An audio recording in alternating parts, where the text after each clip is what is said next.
Salut tout le monde, c'est Aram et bienvenue dans ce deuxième épisode de Chill Moment.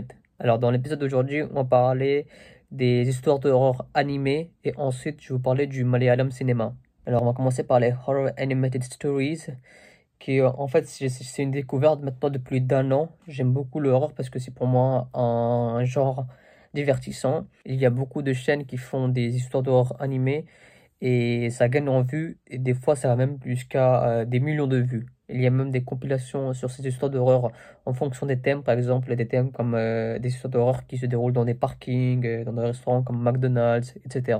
Après, il y a certaines histoires qui sont écrites à l'arrache avec aucun effort de mise en scène et des animations qui sont pas du tout bonnes.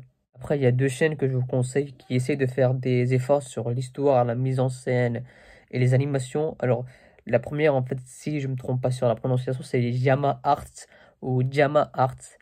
Et la deuxième, c'est Animated Horror Flicks. Ils prennent leur temps au niveau de l'histoire, une bonne mise en scène et de très bonnes animations. Après, toutes leurs vidéos ne sont pas si bonnes au niveau de l'histoire, mais aussi au niveau de la peur, parce que des fois, ça fait pas aussi si peur que ça, mais ça se voit très bien qu'ils essaient de faire leur maximum, ils mettent un grand effort. Si vous voulez découvrir ces chaînes, le lien est dans la description de quelques vidéos que je peux vous conseiller. Et j'ai aussi oublié de dire, c'est que c'est des vidéos en anglais. Vous pouvez aussi trouver des histoires d'horreur animées en français. Mais moi, je préfère regarder en fait en anglais. Et je sais pas si sur ces deux chaînes-là, les vidéos sont aussi en français. Mais je pense pas. Mais la raison pour laquelle je regarde ces vidéos en anglais, c'est tout d'abord parce que j'ai pas le choix. Et deuxièmement, en fait, ça me permet en fait d'apprendre un peu plus l'anglais.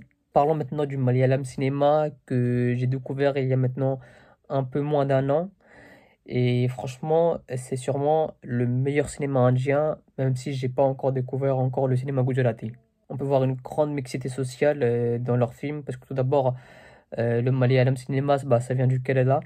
Et déjà, en Kerala, il y a beaucoup, comment dire, de mixité sociale. On peut voir des hindous, des musulmans et des chrétiens qui sont présents en millions. J'aime bien ça, mais le plus important, c'est qu'il y a beaucoup de films réalistes.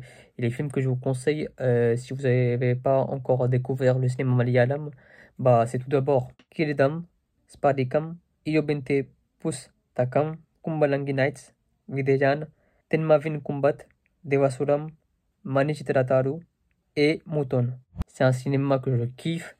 Et si vous êtes un gros cinéphile comme moi, qui aime le cinéma artistique, mais aussi le cinéma commercial et tout ça, je vous conseille vraiment ce cinéma-là. Le film, c'est encore un film malayalam, qui est Ayapanam Koshum, écrit et réalisé par Sachi, qui a quitté ce monde le 18 juin 2020, mais qui a laissé derrière lui un chef-d'œuvre avec une incroyable histoire, une bonne réalisation, des acteurs qui assurent leur rôle à merveille, d'excellente musique et de bonnes scènes d'action avec de très belles chorégraphies.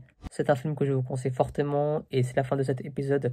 J'espère que ça vous aura plu. N'oubliez pas de vous abonner, de liker et aussi de partager cette vidéo s'il vous plaît. Et aussi de me suivre sur les réseaux sociaux. Tout est dans la description et on se dit à la prochaine. Ciao.